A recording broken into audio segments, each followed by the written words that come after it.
We had a client that did that, Naren, back in the fall when they were anticipating some challenges with their hygiene schedule. And in one day, they made 50 hygiene appointments with what I just described. The first question, Gary, to you is, my practice seems to be stuck and is not growing. We had virtually the same production and collection numbers for the last 7 years. How can I get back on a growth track? What a great question, Naren. And that's true of so many practices. So the first comment I have to this doctor is you've got company out there. You're not alone in that regard. I'm glad you've identified it, and I'm glad you're motivated to get back on a growth track. 'Cause like I presented in the coaching and action segment, I'd love you to embrace the concept of double-digit annual growth, 10% or more, annual growth. So how do you get back on that track? Well, one of the things I'm going to ask you to really think about is your hygiene department.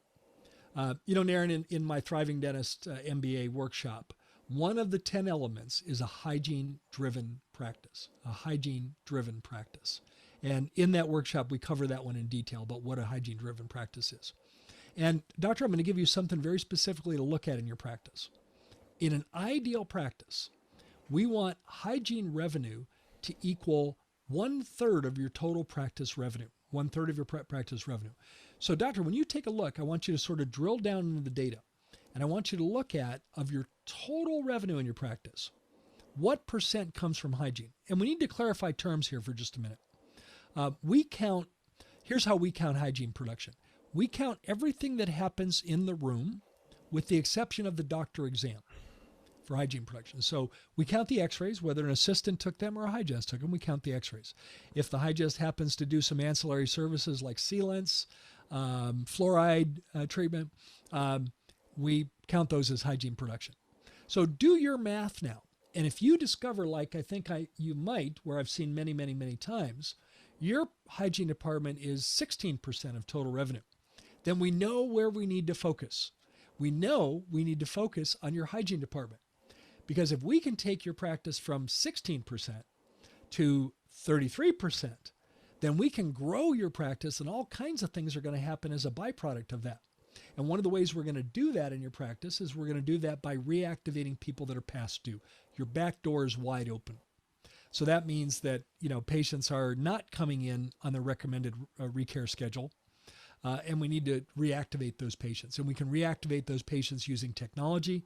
In our case, we use Weave, and we can communicate by text. We can communicate by email. There's other systems that do that.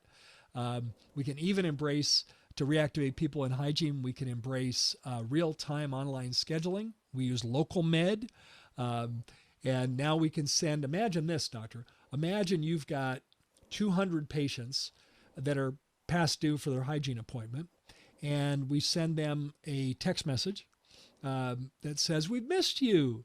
You're overdue for your hygiene appointment. We know if we see you on a regular basis, we accomplish two things. We keep you as healthy as possible, and we reduce your future dental expenses.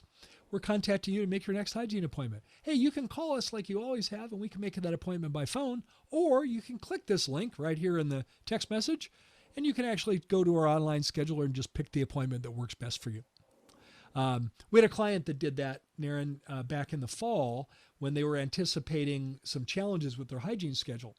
And in one day, they made 50 hygiene appointments with what I just described.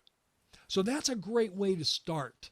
Now, that's not the end of your exercise in growing your practice, but that's a great way to start. The other thing, before I'm going to leave this question, is that if you're going to be successful embracing growth in your practice, doctor, it's got to come from you. And I would just have an honest team meeting.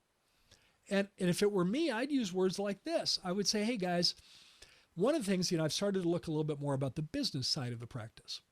And one of the things I've noticed is we've been kind of stuck. And I want to change that. And I want your help. And I want us to embrace growth in the practice.